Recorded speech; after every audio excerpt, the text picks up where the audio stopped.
So apply the cyclic loading in minor model. So simply copy this model. I'll name it as minor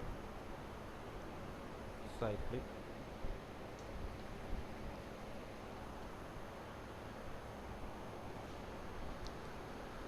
So in this model, first I'll create a amplitude. This amplitude name is cyclic.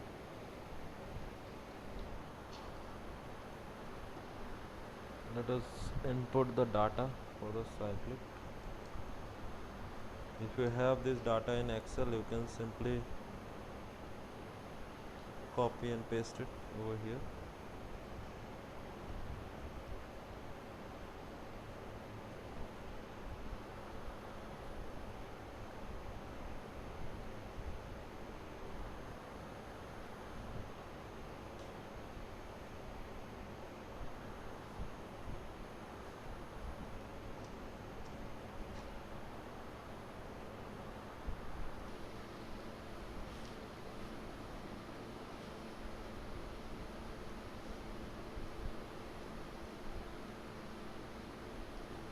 So you can plot the amplitude to check the amplitude that we have created now. Here go amplitude plotter. This is the amplitude that we have created now. Plot it. So that's the amplitude we'll be using. It stands for -3. We are working in, let me check the unit just. So we are working in meter. Okay, Newton per meter. And this is also Newton per meter square. So as we are working in meter,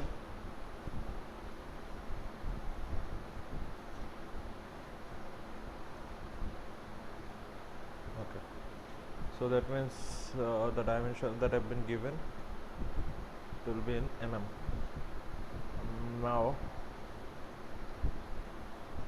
Now to apply the cyclic loading, I'll have to remove this load, or I would say the support plates, not support, the loading plates, this and this. These two I'll remove, and also now I'll have to create a point over here somewhere, a kind of surface, and on that surface I'll apply the cyclic loading.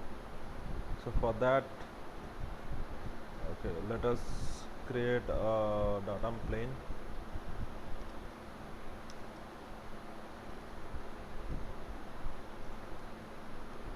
Midway between 2 points. This is the datum plane we have created. Now I'll create a surface over here.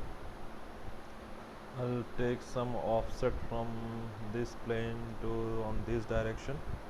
Some offset, let's say it's 0.1, okay, 0.5, 0.05, 50 mm. Okay, it is very high. I'll have to reduce that. Let's say make it 0.1. Yeah, 0.1 will be sufficient. And again on both the side I'll have to create the offset, flip it, and that's okay. Now I'll create partition using this datum plane. So I'll get a face for application of load. Face, use datum plane, select the face, this face, enter. Okay, so I'll partition using this plane. Again I'll have to select the face that I want to partition, this. So I've got a face over here. Now I'll go here and I'll simply apply a reference point. Let us first give a point in between these two. I'll apply a reference point over here. I'll tie that reference point, or I'll make a couple of that reference point, coupling.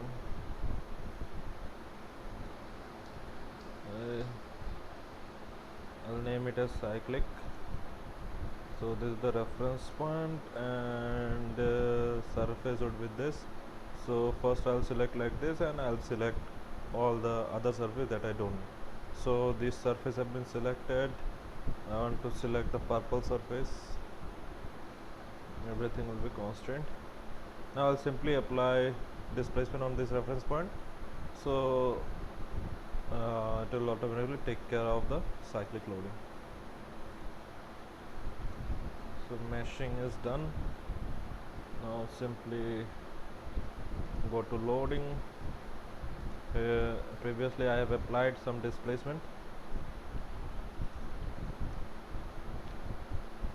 Here this is the displacement. I just have to select again. Let's delete it and create again. These boundary conditions are same as that of previous. Here simply I'll apply a CYCLIC cyclic displacement rotation, select the reference point. Okay, I made a mistake. I should not be initial, it will be step 1. I'll name it as cyclic. Continue, select the reference point, done, and I'll apply this cyclic loading on U2 direction, and also I'll constrain the movement on X and Y, on X direction and Z direction moment I can leave.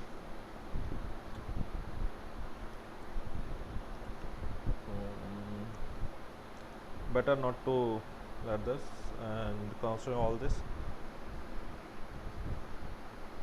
And also, as I am applying cyclic, so I'll constrain the rotation about UZ3, the torsional rotation, to avoid any local buckling. X rotation will be free, UR1 and UR2. So let us block UR2 also. Now only UR1 rotation will be allowed, and in U2 direction make it 1 and select the cyclic. Make it -1. So that's how. Now my cyclic amplitude will take care of the displacement that we have applied. So the maximum displacement is around 5 mm.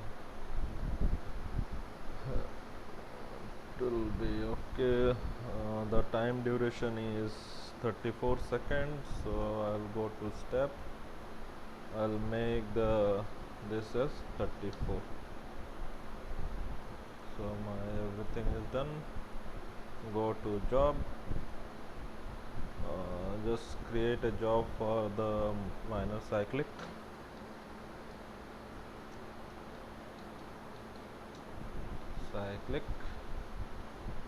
I have 6 cores, so I am using 6. You check, most probably your PC will have 4 cores, so use that. There is some issue. Minor cyclic following cores are that have a suppress constraint 2. Okay, just check what is constraint 2.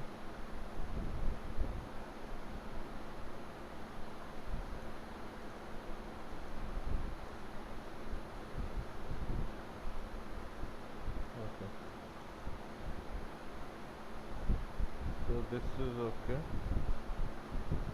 This side is MSET6.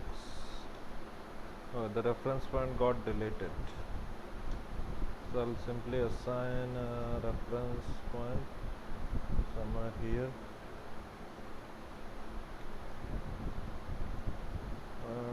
I'll select the MSET6.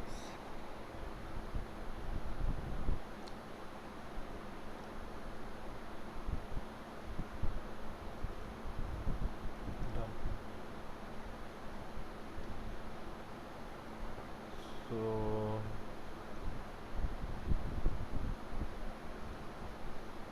I'll also have to select the boundary condition for BC4. set 7, set 7, done. Just submit it.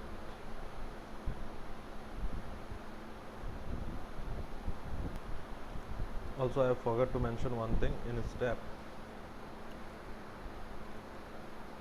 incrementation. These are okay. Make it 1 second or make it 0.5 second because it is around 34 seconds. Now submit. So our analysis complete. Let us check the results.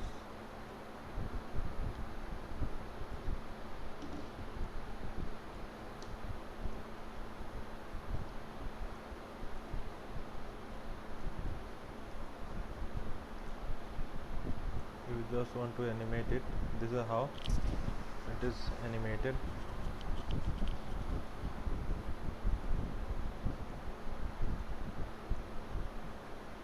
If I just increase the scale, make it 5 for better visualization. Let us make 10.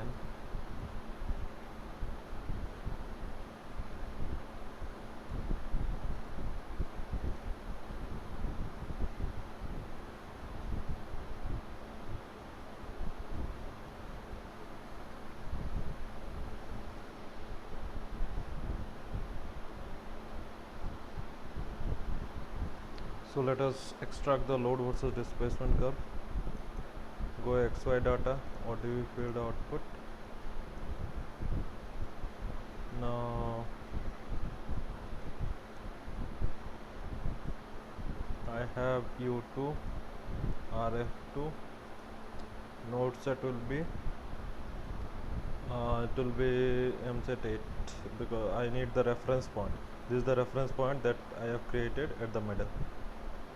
So I'll simply plot. I have got this too. I'll simply delete this previous one. I've got this too. You can save it. You can just go right click, edit, take the data. This is for RF2. This is the reaction force, and this is the displacement, cyclic displacement. Or you can take the y values for both of this, and you can plot in Excel, or you can just plot from here also. Operate on XY, go here, combine U2 and RF, simply plot. So though this is a kind of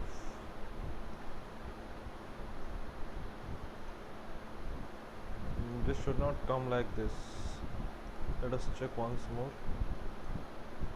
The issue is load and deflection both are nearly same. This is why we are getting such load versus displacement curve.